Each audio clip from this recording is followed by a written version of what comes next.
ഗുരുവേ, ഞാൻ അങ്ങയോടൊരു സംശയം ചോദിച്ചോട്ടെ?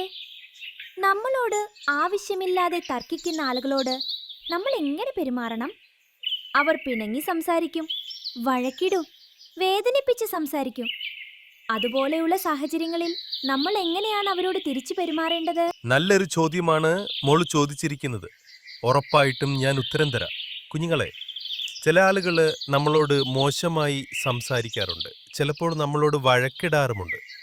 അവര് എപ്പോഴും ബുദ്ധിപരമായി പ്രവർത്തിക്കുന്നത് കൊണ്ടല്ല, മറിച്ച് അവര് മാത്രമാണ് ബുദ്ധിശാലികൾ എന്ന് സ്ഥാപിച്ചെടുക്കാൻ വേണ്ടിയാണ്.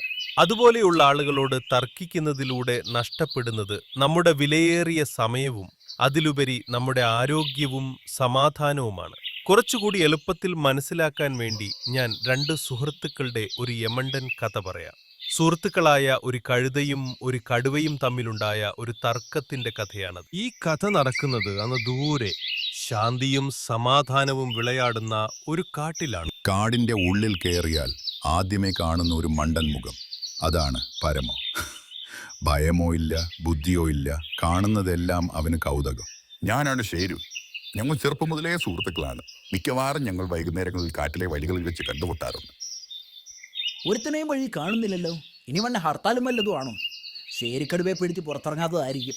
എന്തേലും ആട്ടെ, അല്പം മനസമാധാനമുണ്ട്. ഒരുത്തൻ്റെ മോന്ത കാണുന്നല്ലോ. ഇവിടെ ഇഷ്ടം പോലെ പുല്ലുണ്ടല്ലോ. ഒരു മാസത്തേക്ക് നിനക്ക് കുശാലായി. ശരിയാ, എഗോടെ മീറപ്പുല്ല.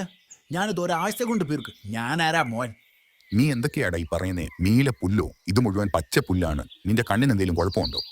സൂര്യന്റെ വെട്ട ഇലയിൽ പതിച്ചിട്ട് അതിന്റെ തിളക്കം കൊണ്ട് നിനക്ക് തോന്നുകടാ മണ്ട. അല്ലാതെ ഇത് നീലയും ചുവപ്പൊന്നും അല്ല. പുല്ല് എപ്പോഴും പച്ച നിറമായിരിക്കും. ബുദ്ധിയുള്ളൊരു കൂട്ടുകാരൻ പോലും എനിക്ക് ഇല്ലാതായിപ്പോയല്ലോ എൻ്റെ ഡിങ്കൻ ദൈവമേ. എറെ ഷേഡു, നീ എന്നെ കൊണ്ട് കഴുതയെന്ന് വിളിപ്പിക്കരുത്. നീ എന്തൊക്കെ പറഞ്ഞാലും ഞാൻ ഇതിൽ നിന്ന് അണുവിട വ്യതിചലിക്കില്ല.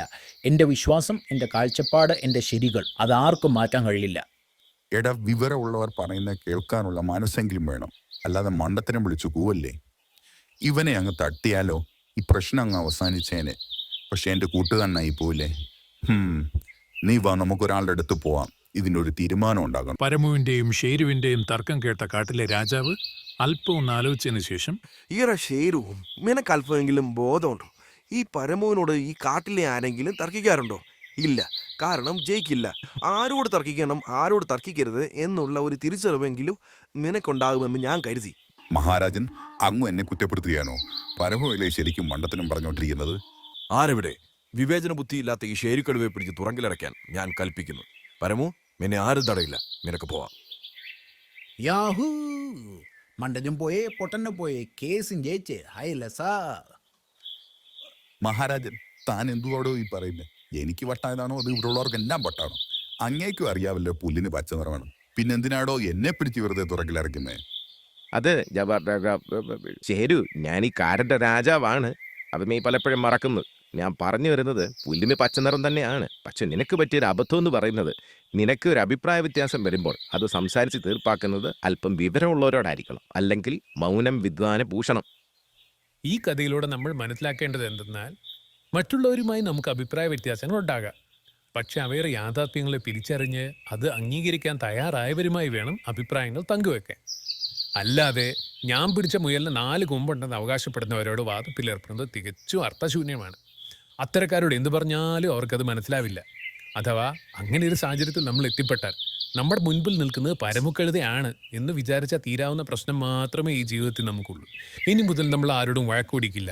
കാരണം ഇനി ആര് നമ്മളോട് വഴക്കുപിടിച്ചാലും നമ്മുടെ മനസ്സിൽ വഴക്കുപിടിക്കുന്ന ആൾ പരമുച്ചേട്ടനാണ്. പറഞ്ഞിട്ട് ഒരു കാര്യമില്ല. മനസ്സിലായോ?